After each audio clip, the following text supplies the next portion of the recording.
Probablemente alguno se habrá preguntado por qué el continente descubierto por Cristóbal Colón en 1492 se llama América en lugar de Colombia.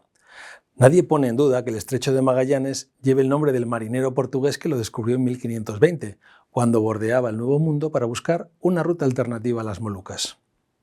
También sabemos que las Islas Filipinas deben su nombre a Felipe II, porque fue bajo el reinado del rey Prudente cuando Miguel López de Legazpi estableció en su nombre el primer asentamiento español en aquel archipiélago.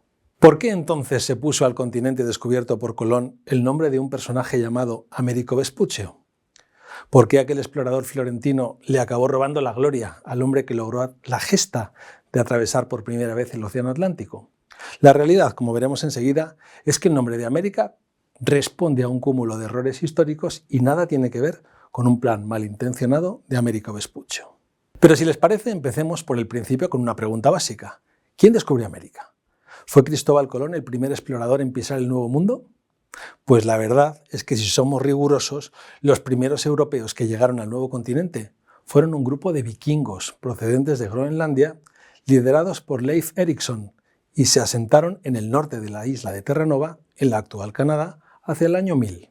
La arqueología ha sacado a la luz un poblado en Terranova llamado la Ensenada de las Medusas, que se corresponde con esta datación y que podría ser Leifsfjordur, el asentamiento fundado por Leif Erikson y mencionado en la denominada Saga de los Groenlandeses, la tradición oral de los hombres del norte, que fue puesta por escrito en el siglo XIII y en la que se narra la llegada de aquella expedición a una tierra llamada Vinland.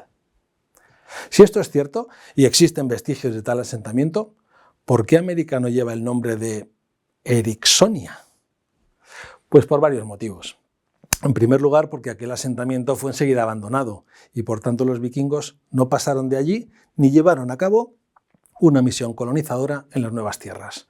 En segundo lugar, porque la llegada de Ericsson a Vinland ni trascendió ni tuvo importancia en los años posteriores.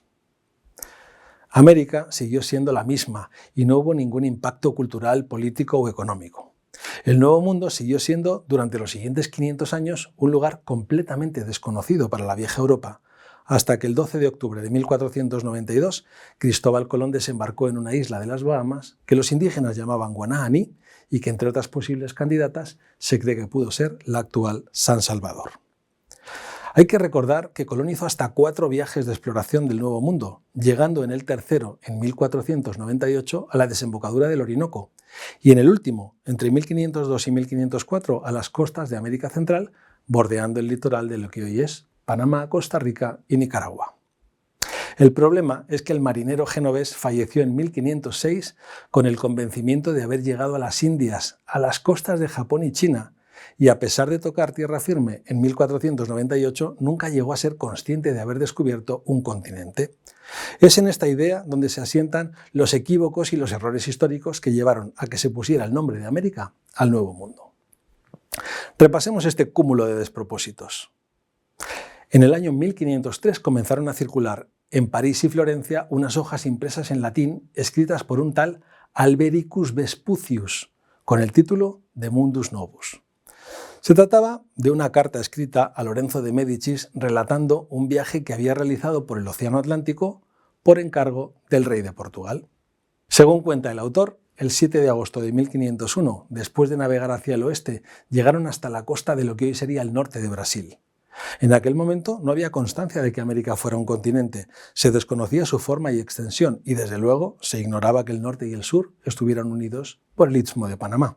Al finalizar el siglo XV, todo el mundo pensaba que Colón había llegado en 1492 a las Indias a través del Gran Océano, al mismo lugar que había arribado Vasco de Gama en 1498, después de bordear África por el Cabo de Buena Esperanza. El primer mapa del mundo conocido, elaborado en el año 1500 por el cartógrafo Juan de la Cosa, muestra a América, aunque sin la certeza de que sea un nuevo continente.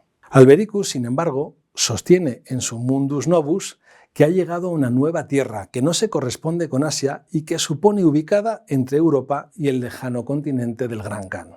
De alguna manera, la idea de este nuevo mundo en la mente de Vespucius es un trozo de la actual Sudamérica, una suerte de gran isla en torno a Brasil que alguno llegó a pensar que se trataba de la mítica Atlántida, sin conexión alguna con las tierras descubiertas por Colón. Unos años después apareció en Florencia un folleto de 16 páginas titulado Carta de Américo Vespucio sobre las islas recién halladas en 4 viajes suyos. En este documento el autor aparece ya como Amerigo Vespucci y no como Albericus Vespucius, y relata 2 viajes patrocinados por la Corona de Castilla, uno en mayo de 1497 a octubre de 1498 y el segundo de mayo de 1499 a septiembre de 1500.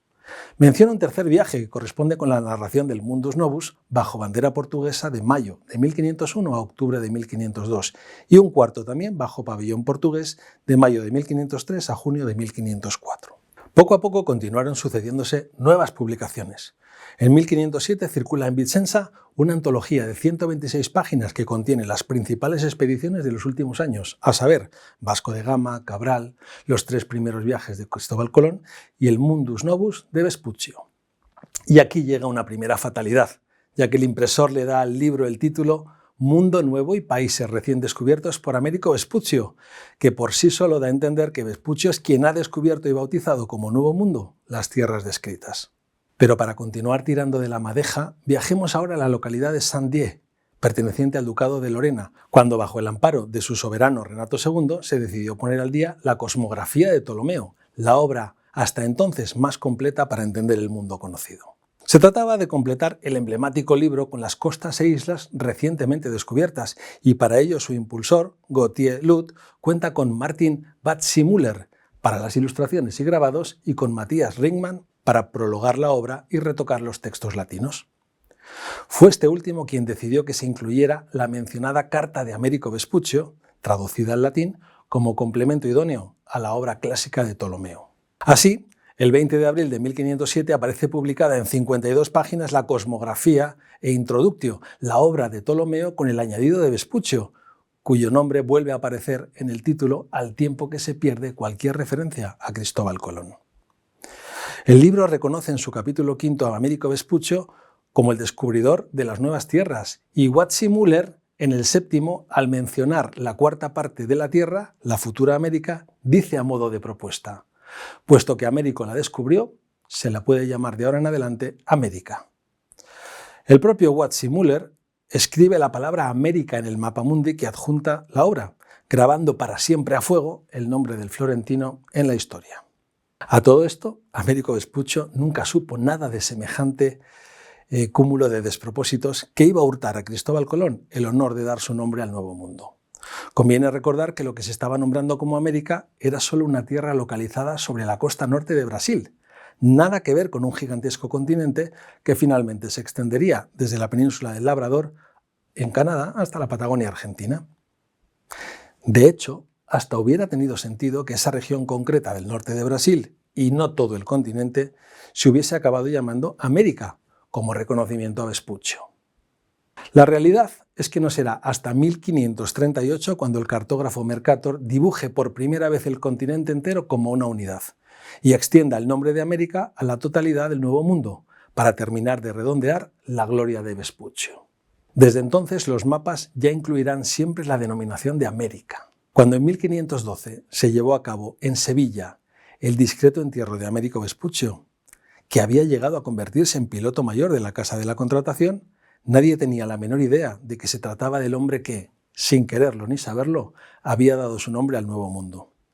Pocos años antes, Cristóbal Colón, para entonces ya olvidado y humillado, había sido enterrado en Valladolid, en otro discreto sepelio. Cuando falleció en 1506 estaba convencido de haber llegado a las Indias, aunque jamás encontró en aquellas tierras ni especias ni metales preciosos. Su falta de resultados y su mala gestión administrativa provocaría que en los años siguientes otros personajes como Magallanes, Cortés o Pizarro eclipsaran al aventurero marino genovés que falleció casi en el anonimato. Unos años después, Bartolomé de las Casas se convirtió en uno de los defensores de Colón, cuando llegó a sus manos algún libro o mapa en el que aquel Nuevo Mundo aparecía bautizado como América en honor a su descubridor, Américo Vespuccio. El obispo sevillano sostuvo entonces que si Vespuccio afirmaba tal cosa, era un mentiroso, ya que fue Colón quien descubrió América en su primer viaje en 1492, llegando al continente en el tercero en 1498. Revisando la Cosmographie Introductio impresa en Saint-Dié, se sorprende al leer que Vespucci había viajado a América en 1497.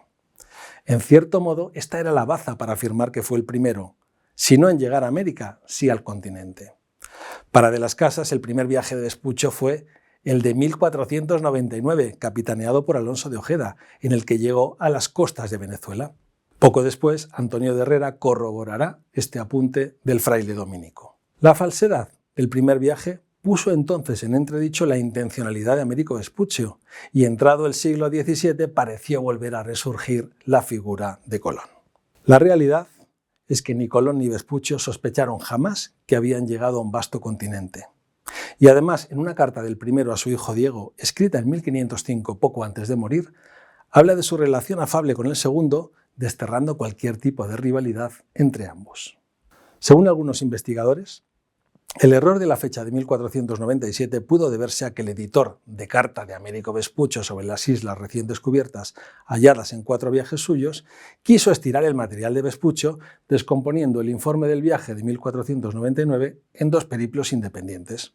La realidad es que Cristóbal Colón fue quien descubrió América, tanto las islas como el continente, y que Américo Vespucci, por un cúmulo de errores encadenados, se acabó llevando la gloria de dar su nombre al Nuevo Mundo.